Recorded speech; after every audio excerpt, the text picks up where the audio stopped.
Genshin Impact is a game about elements, visions, gnosis, monsters, dragons, gods, memory manipulation, reality alteration, with the ultimate goal of finding the main character's lost sibling. Why won't you come home? But the story goes much deeper than that. In the year negative a quadrillion, Teyvat might not have been here. In fact, the entire world might not have been here. There's nothing in the universe besides a giant tree called the Imaginary Tree. This is the Imaginary Tree. And beneath it, a giant puddle called The Sea of Quanta. They exist alone in the universe. A solitary tree, a tranquil puddle, a misboundless emptiness. No stars to shimmer, no planets to orbit. Only the whisper of silence stretching infinitely.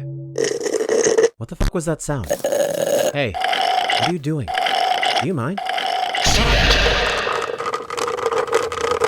Bad news! The Sea of Quanta does not like the Imaginary Tree because the tree keeps drinking its water. So the sea makes more water and attempt to flood and drown the tree. Great news! The tree does not want to be drowned, so it starts drinking the water faster and faster, growing bigger and bigger at the same time. Which means the sea has to make even more water to drown the now bigger tree. Since the sea made extra water, the tree has to drink even faster, so it doesn't get drowned by the sea. Continue growing bigger and bigger at the same time. Meaning the sea needs to make way more water to drown the even bigger tree. And now there's so much more water that the tree has to grow even bigger and bigger. What the heck is even happening? The tree and the sea had been trying to kill each other for an innumerable amount of time. While the sea kept making more water trying to drown the tree, not realizing that the tree grew bigger, it drank the water even faster, forcing it to create even more water, which makes the tree even bigger. Stupid sea. Wait, what's that? What? That? Where? There are leaves growing on the tree. Well, not exactly leaves, but worlds. The tree is so enormous that each twig on the tree is a world line with time flowing through it. And the leaves are big enough to hold an entire world filled with planets, stars, suns, and all that cool shit. And there are a lot of leaves. These leaves can even fall off the tree. I'm in a bubble world. Which is a three-dimensional space no longer connected to the tree. This means that's unstable and bound to fall apart, but didn't fall apart because it is held together by an aether anchor. Oh, and it's also regulated by a bunch of, spoiler alert, principles that stabilizes the space. Within one of these leaves, or perhaps even bubble, there's a world with a planet called Teyvat, which is a super cool planet because raw primordial light elements flow through it, giving it the name Lightbell, which can then be diffracted to form 7 way cooler elements, like this, and this. It's the realm of elements. What? Something's alive on the planet. Like how Earth was originally inhabited by dinosaurs, Teyvat was originally inhabited by dragons. Not just any kind of dragons, but elemental dragons. Each type of element had a dragon king respective to that element, known as the dragon sovereigns. And there are 7 of them. Amongst these 7 elemental dragon kings, there is another dragon king, the king of the dragons, called the Dragon King Nibelung. That's a lot of kings. And they lived happily ever after. Oh hey, it seems that we have a visitor from afar who just kinda drifted in from the cosmos. Hi, I'm the Voyager, said the Voyager. Nice place you got here, but it's fated to be destroyed and everyone's gonna die with it, and that's just how it is, so you should probably come with me before it's too late. Proposal rejected. Said Nibelung. With this land, with my kin, none shall be forsaken. Now knowing Teyvat was fated for ruin, the dragons really started pushing the technology forward, hoping to protect themselves from whatever danger that might destroy them. So, they started inventing things. Then, they invented more things. Then, they used their inventions to invent bigger inventions. Then, they invented inventions in inventions. Then, they put the inventions in bigger inventions. Wow, that's some Groundbreaking technology. Now we have a bunch of crazy astral inventions like Progress. So the dragons became a super advanced civilization with hot astral technology, but Nibelung thought it wasn't hot enough, and he wanted even hotter technology, something hotter than hotter. But even that might not be enough, so he went searching for more technology, or more power, anything from beyond this world that could protect the dragon race even better. But before he left, he raised 3 giant rocks from the earth, yeeted them into orbit, and then became the 3 moon sisters. I wonder why he did that. Hey, can you watch over this place while I'm gone? Okay, thanks. Bye bye, Teyvat. Hey, did the Dragon King come back yet? Nope. Hey, is the Dragon King back yet? Nope. I'm bored. If only something interesting could happen. Like a meteor big enough to cloud with the planet causing colossal impact that changes the climate, triggering volcanic eruptions, tsunamis, and makes the world unlivable for our species? Huh? What the fuck is that?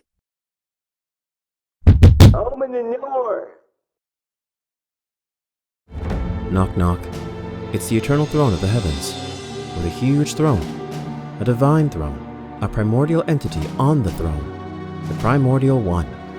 Hand over your land. Surrender all elemental authority. authority. said the Primordial One.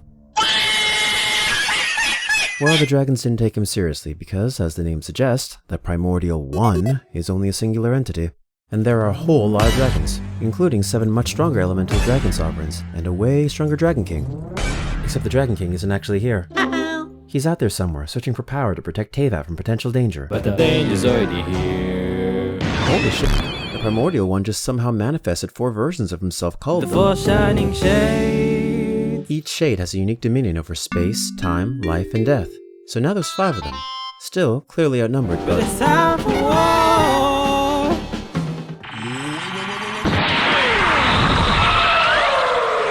maybe chucking sticks and rocks and a bunch of literal alien gods wasn't the brightest idea. Anyways, let's check how the dragons are doing. Hey, stop hitting me. Will you stop hitting me if I give you my elemental authority? Here, take it. Okay, sure, but you gotta serve under us, said the Primordial One, making it very clear that refusing wasn't an option. So now the dragons who wanted to surrender, surrendered. Those who didn't want to surrender also surrendered, because they didn't really have any other choice. Actually, they did. Those who really didn't want to surrender escaped to the Dark Sea. Wait, this dragon looks kind of familiar. Isn't that the Dragon King Nibelung? Where's he headed to?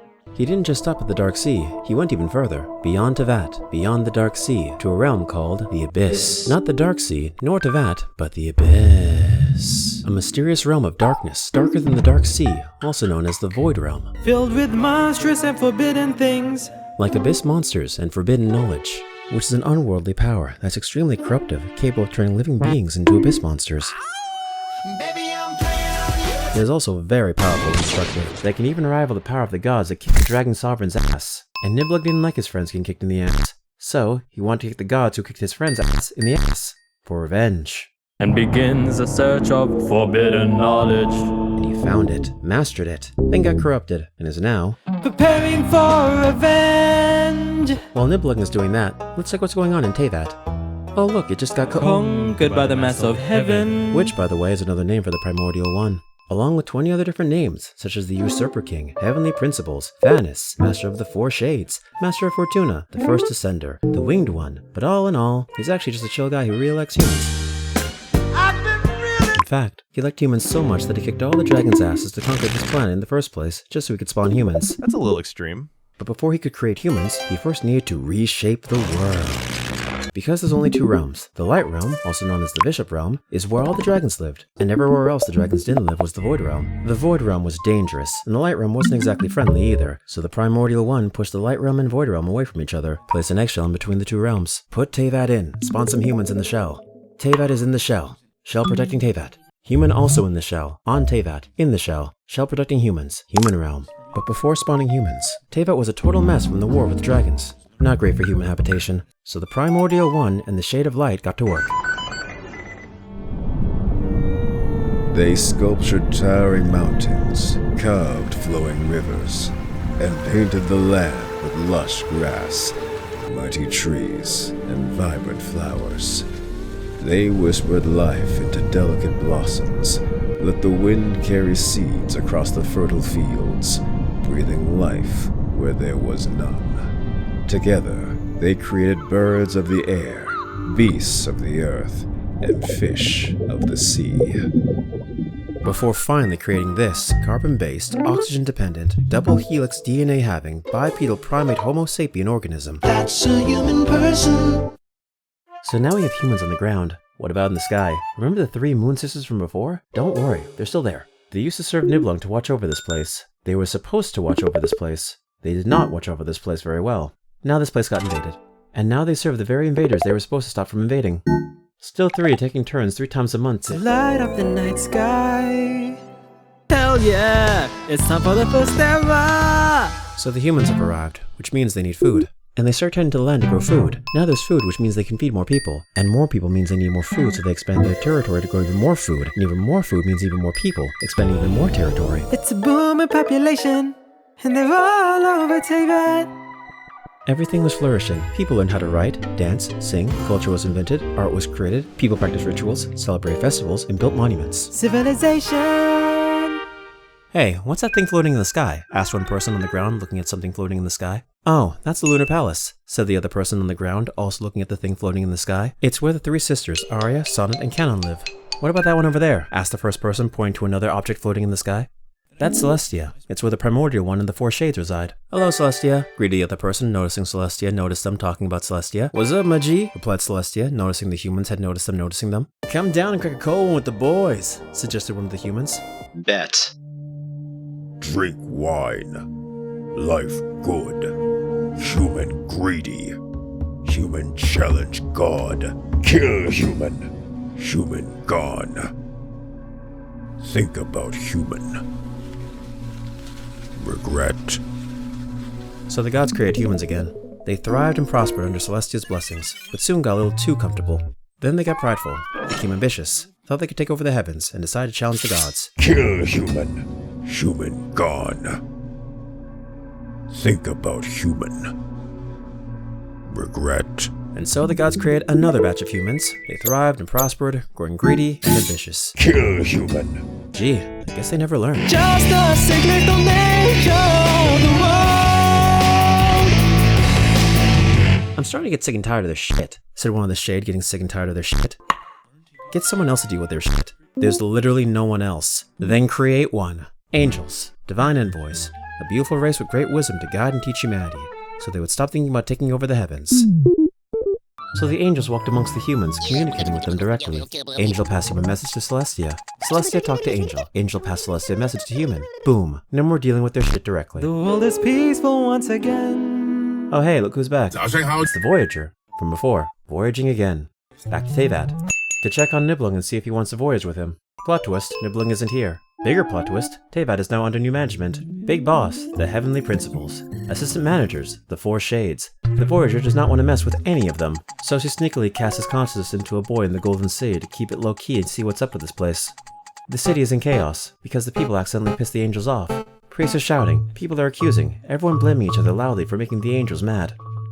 In the middle of all the arguing, the Voyager sneaks in. He dismantles every argument thrown at him, exposing contradictions and overturning their logic until nobody could keep up. So the priest said, "Okay, Hotshot, if you're so smart, go argue with the angel." And he did. Then the Voyager starts talking. Not small talk, but the deepest, spiciest, most forbidden, you're not even allowed to ask this, kind of cosmic secrets talk. And he tells her a secret. And tells her another secret. And another secret. And another secret. Free at last. Secret after secret after secret until finally the crown, her shackle, the thing that bound her to obey the heavenly principles finally shatters. She feels lighter, she feels stronger, she feels rebellious, she feels romantic. And then they Fell in love, baby, don't hurt me. Oh, that's pretty sweet. Anyways, 5 minutes later, they're planning to overthrow the heavenly principles. But he doesn't know it yet. Hey, I heard that, said the three Moon Sisters. Wow, everything's settled into a nice peaceful rhythm now that the humans have stopped trying to overthrow us, said the Primordial one. Yeah, it seems that we can finally enjoy ourselves for a bit, replied one of the Shade. Knock knock. Guess who it is? It's the Dragon King, with newly acquired knowledge, forbidden knowledge. Invaders of my realm, false rulers of my land, restore what was stolen, or face the fury of the true king reborn. Yeah, okay, cool, that's not happening, replied Celestia. It's time for war again. This time it was a much greater war, a war so great it became known as the Great War of Vengeance. Led by the Dragon King, the ancient dragons who had once accepted defeat and relinquished hope rose once more against the Primordial One, and by their side stood the Voyager and the first angels sworn to vengeance. On that day, the heavens shattered like splintered glass, gaping fissures tore through the soil, bleeding molten fire like festering wounds, mountains crumbling into the seas, and the oceans roared with such fury they threatened to engulf the continents. Byakuyakuku sank into the depths, its voice silenced forever. Wow, this war sounds kinda intense. What's the result? Now the Dragon King is dead. Huh? Yeah, he lost to the Primordial One and got killed. And the Voyager and the Angels? They didn't win either, and they were cursed with eternal separation and memory loss. What a tragedy. Emergency hazard alert! Forbidden knowledge has been declared highly dangerous and contagious, spreading rapidly across Teyvat. Military operation update! The Primordial One has authorized the deployment of Divine Nails targeting contaminated areas across Teyvat. These powerful strikes will cleanse the land of forbidden knowledge and restore order. Situation update! Former divine envoys, also known as angels, have been caught in the spread. They are now officially exiled from heaven with their powers confiscated effective immediately. Subjects have withered into powerless luminescent entities. Congratulations, you have now discovered the Sealies. Status report! Following severe blows inflicted by the Dragon King's forces, the Primordial One has been assessed as critically injured. Core functions are now non-operational, resulting in a complete suspension of absolute authority. Suppression protocols have therefore collapsed. New deities, provisionally designated demon gods, are spontaneously manifesting across Teyvat. This development is considered highly destabilizing to regional order. Among the first was a powerful god called Morax. Some say he was never born at all, but simply descended from the heavens. Built different, I guess. Breaking news. The three Moon Sisters are currently engaged in conflict with each other. 2 casualties have already been confirmed, and chaos in the heavens continues to escalate. Holy shit, did something just fall from the sky? It's a star. No, actually, it's the solar chariot, which might have been a star, and it crashed into the west of Liyue. Now there's a giant hole in the ground called... All because of Morax, also known as Zhongli, just happened to be near this giant hole, but he's busy conquering and reshaping Liyue by killing a bunch of other demon gods, who is also killing a bunch of other demon gods. He and the goddess of dusk, Guizhong, settled down in the spot right here, and established the Guili Assembly. Gui from Guizhong, and Li from Zhongli. Guili. Just east across the sea, a big electric bird called Thunderbird arrived on an island called Surumi Island. People live on this island. They tried to worship the Thunderbird by sacrificing a little boy to her without realizing that the little boy was actually her friend. Now the Thunderbird is furious, so she killed everyone. A nearby god, called Khaenri'ah, noticed the Thunderbird massacring the island, and established the bird as an immediate threat to her people, so she led an army to slay the bird. And she did, and it died. Rest in peace. Hey, remember the island called Byakuyakoku? That sank underwater during the Great War of Vengeance? It's right next to Inazuma. Turns out there's still people on the land that sank with the land. Wow, it's dark down here. Hey, can we go back on land? No. Why? The entrance to the surface is sealed forever. Help! Yelled the people from Byakuyakoku. We can't see shit, and there are Visips down here biting us! Hello? Perhaps out of pity, the Shade of Time, Istroth, comes down and helps them build a giant tower called the Nichibakoshi, putting an artificial sun on top. This keeps the Bishops away, because they are very scared of light. Here, now that you guys can see and the dragons won't attack you anymore, can you please stop bothering us? Please stop bothering us. Also, you still can't return to the surface. It's okay, bye, said Istroth. So the people stayed underwater, and Byakuyakoku was renamed Enquiry. Hey look, the other survivors of the Great War escaped to a lush green land and established a civilization on the mountain, directly under Celestia. And Celestia wasn't too happy about it, so it dropped another divine nail that drastically changed the mountain's climate, turning it into a freezing, inhospitable wasteland. Bye-bye. Savendagnir. Meanwhile, right next door in Mondstadt, things weren't much better, also buried under endless blizzards. Thanks, Boreas. A god called Decarabian didn't like that, so he built a giant wind wall to keep all the blizzards out, which ends up forming a city known as Mondstadt. Also around this time, a nation deep underground began to rise. Not physically rise, still underground. And a crimson moon was set to shine brightly during this era. Crimson Moon Dynasty. What's special about this nation is that it's not led by a god. Not because the god went missing, or because the god abandoned them, but because they never had one to begin with. And they developed super advanced technologies, and were the Pride of humankind. And they called themselves Khaenri'ah. People of Khaenri'ah, called Khaenri'ans. Hi Khaenri'ans. Up here, where the waters are clear, the Shade of Life created a god called Egeria, to serve as the new heart of the Primordial Sea. One day, Egeria cried a tear. And that tear became the Oceanid. The Oceanid spread across the waters, curious about every living thing. Some of them got jealous of humans walking on land. Egeria said, okay, fine, here have legs, and gave them humanoid forms. Wait, so Fontaine people are just Oceanids with legs? Yep, basically what humans. Hey, remember how all the angels got exiled and withered away into Sealies?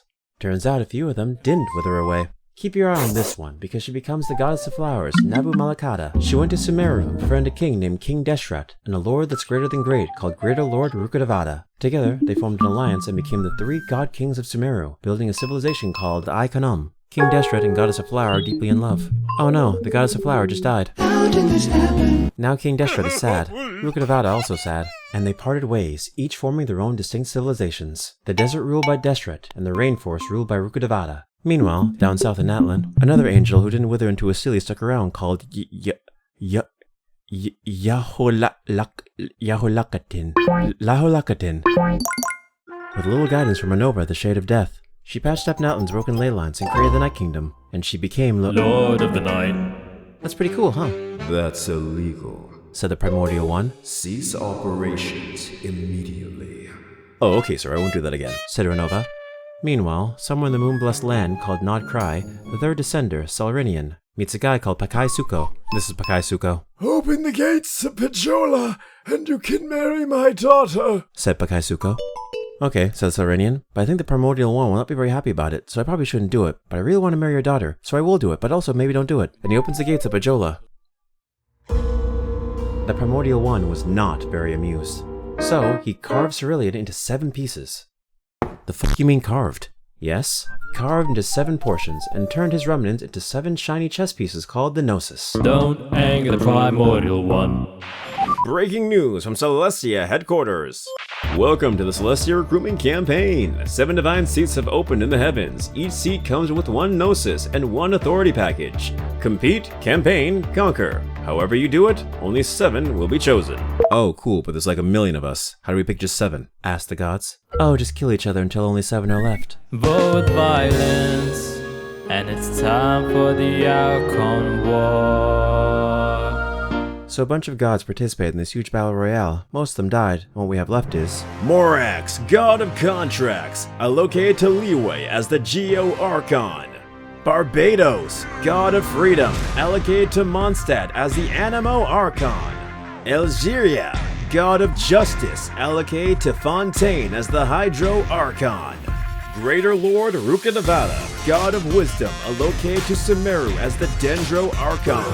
Raiden Makoto, twin sister of Raiden A, allocated to Inazuma as the Electro Archon. The Belai Sar, located to Sneznaya as the Cryo Archon. Zablanc, a mere mortal having slain the Pyro Dragon Sovereign, allocated to Natlan as the Pyro Archon. And Khaenri'ah is still Khaenri'ah, a godless nation excluded from the rule of 7. One little difference is that the Crimson Moon is gone and replaced with a dark sun. Enters the Eclipse Dynasty. So now, humanity continues to prosper under the guidance of newly elected gods called Archons. Oh hey look, a UFO. No wait, it's a spaceship. Oh damn, it just crashed into Teyvat. I wonder what kind of alien is inside.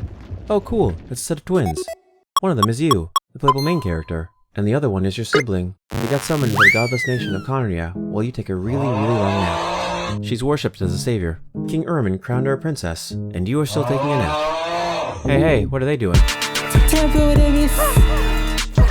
Turns out the people of Khaenri'ah are building super advanced automatons. Fun fact, they think the sky is fake and Celestia are aliens, so they kinda want to start a rebellion, which means they need even more advanced automatons to fight the sky. So they start juicing them up with abyss power, not approved by the heavenly principles. Okay, we'll do it in secret, said Khaenri'ah, continued juicing their automation with abyssal power approved by King Irem. Turns out he's actually pretty evil, because he has a big secret evil plan.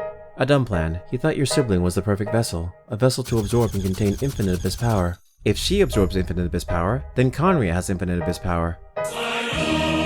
So he starts feeding her unlimited abyssal energy, and it didn't go very well. Your sibling couldn't hold all that power and exploded.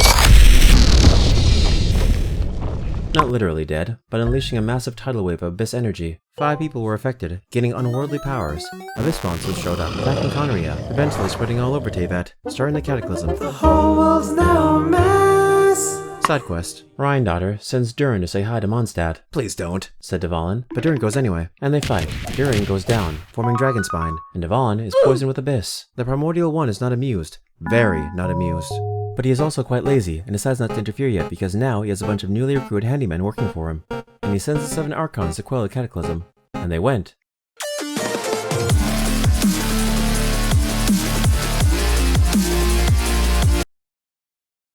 Raiden Makoto died. Algeria died. Greater Lord Rukkhadevata died trying to cleanse the Irminsul. That's 3 dead Archons. Oops. So the Primordial One finally steps in. He is now extremely unamused. So, he deleted Khaenri'ah off the map. Extra punishment! Everyone gets cursed by the Shade of Death, Renova. Some turn to Hilichurls. Others are cursed to live forever, but slowly lose their minds. Eternal suffering. Your sibling is in big trouble, even though it was technically King Irem's fault. But everything is a mess. She runs to find you and wake you up from your little 500-year nap to flee this planet.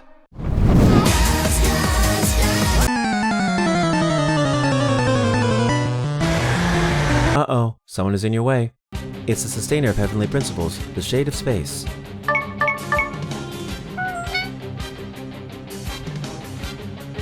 Now your sibling is sealed and you're knocked out and thrown into the ocean, falling into another little nap.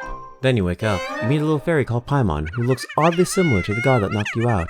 Anyways, the game starts. Congratulations, you're in charge now. Take over and have fun experiencing the story from here, but it is strongly advised to touch grass every now and then, and remember to shower.